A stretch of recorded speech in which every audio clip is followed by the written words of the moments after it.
ಹಳೆ ಪಿಂಚಣಿ ಯೋಜನೆ ಜಾರಿಗೊಳಿಸಬೇಕು ಎಂದು ಪಟ್ಟು ಹಿಡಿದ ನೌಕರರು. ಸರ್ಕಾರಕ್ಕೆ ಈ ಬಗ್ಗೆ ಕೊನೆಯ ಎಚ್ಚರಿಕೆ ಕೊಟ್ಟ ಸರ್ಕಾರಿ ನೌಕರರು. ಹೌದು, ಕರ್ನಾಟಕದಲ್ಲಿ ಹಳೆ ಪಿಂಚಣಿ ಜಾರಿಯಾಗಬೇಕು ಎಂಬುದು ಸರ್ಕಾರಿ ನೌಕರರ ಬಹುದಿನಗಳ ಬೇಡಿಕೆ.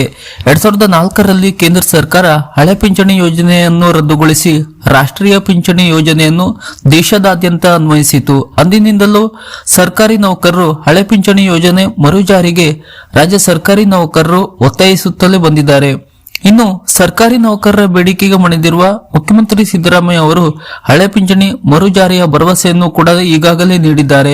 ಹಳೆ ಪಿಂಚಣಿ ಯೋಜನೆ ಮರು ಜಾರಿ ಕುರಿತು ಗಂಭೀರ ಚಿಂತನೆ ನಡೆಸಿದ ಕಾಂಗ್ರೆಸ್ ಸರ್ಕಾರ ಸಾಧಕ ಬಾಧಕಗಳನ್ನು ಪರಿಶೀಲಿಸಿ ಹಳೆ ಪಿಂಚಣಿ ಯೋಜನೆಯನ್ನು ಮರು ಜಾರಿಗೊಳಿಸುವುದಾಗಿ ಭರವಸೆಯನ್ನು ನೀಡಿದೆ.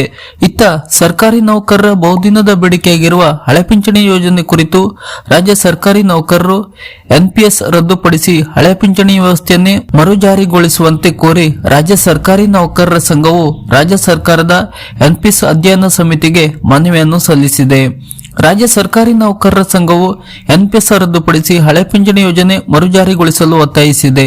ಕೇಂದ್ರ ಹಾಗೂ ಇತರ ರಾಜ್ಯಗಳ ಉದಾಹರಣೆಗಳನ್ನು ನೀಡಿದೆ.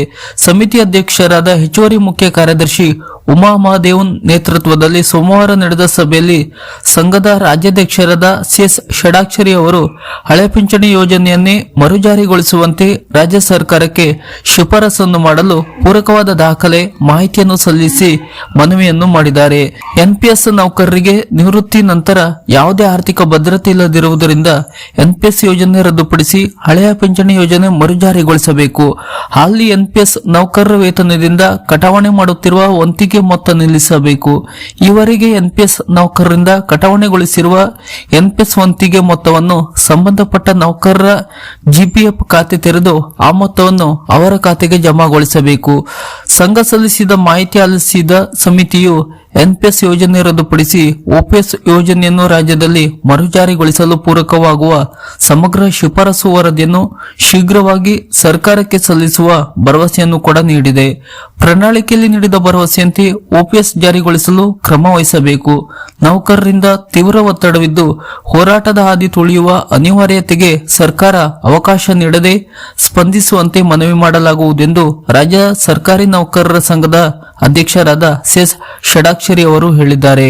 ಅಂದರೆ ಓಪಿಎಸ್ ಪಿಂಚಣಿ ಜಾರಿಗೆ ಈಗಾಗಲೇ ಆಯೋಗವನ್ನು ರಚಿಸಿದ್ದು, ಆಯೋಗ ಇತರ ರಾಜ್ಯಗಳಲ್ಲಿ ಜಾರಿಯಾಗಿರುವ ಓಪಿಎಸ್ ಪಿಂಚಣಿ ವರದಿಯನ್ನು ಈಗಾಗಲೇ ಸಿದ್ಧಪಡಿಸಿದೆ. ಈಗ ಆ ವರದಿ ಸಿಎಂ ಕೈ ಸೇರಿ ನಂತರ ಹಣಕಾಸು ಇಲಾಖೆಗೆ ವರ್ಗಾಯಿಸುತ್ತದೆ. ನಂತರ ಅಲ್ಲಿಂದ ಸಾಧಕ ಬಾಧಕಗಳ ಚಿಂತನೆ ನಡೆದು ಬೊಕ್ಕಸದ ಮೇಲೆ ಆಗುವ ಪರಿಣಾಮಗಳನ್ನು ಕೂಡ ಕೂಲಂಕುಷವಾಗಿ ಪರಿಶೀಲಿಸಿ ನಂತರ ಓಪಿಎಸ್ ಪಿಂಚಣಿ ಜಾರಿಯಾಗಬಹುದು. ಯಾವುದಕ್ಕೂ ಸರ್ಕಾರಿ ನೌಕರರು ಇನ್ನೂ ಸ್ವಲ್ಪ ದಿನ ಕಾಯಬೇಕು. ಓಪಿಎಸ್ ಪಿಂಚಣಿ ಬಗ್ಗೆ ನಿಮ್ಮ ಅನಿಸಿಕೆ ಅಭಿಪ್ರಾಯಗಳನ್ನು ಕೂಡ ಕಮೆಂಟ್ ಬಾಕ್ಸ್ ನಲ್ಲಿ ನಮ್ಮೊಂದಿಗೆ ಹಂಚಿಕೊಳ್ಳಿ. ಹಾಗೂ ಸರ್ಕಾರದ ಇತರ ದಿನಷ್ಟು ಮಾಹಿತಿಗಳಿಗಾಗಿ ನಮ್ಮ ಚಾನೆಲ್ ಅನ್ನು ಸಬ್ಸ್ಕ್ರೈಬ್ ಮಾಡಿ ನಮ್ಮನ್ನು ಕೂಡ ಬೆಂಬಲಿಸಿ. ನಮಸ್ಕಾರ.